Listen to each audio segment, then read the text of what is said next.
رسول اللہ صلی اللہ علیہ وسلم کے پاس جب کوئی ایمان قبول کرتا تو آپ صلی اللہ علیہ وسلم ایمان کے بعد سب سے پہلے اس کو نماز پڑھنے کا حکم دیتے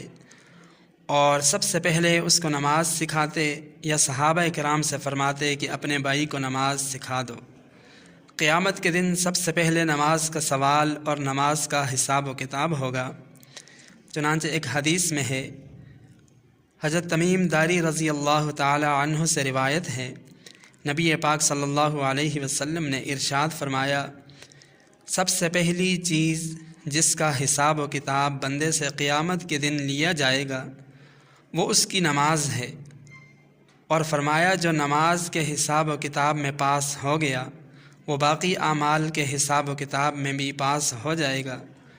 اور جو اس میں فیل ہو گیا وہ باقی اعمال کے حساب و کتاب میں بھی فیل ہو جائے گا، اور وہ ناکام نامراد ہوگا۔ اس لیے میرے دوستو، نماز کی اہمیت کو سمجھیں اور خود بھی اپنے گھر والوں کو بھی نماز کا پابند بنائیں۔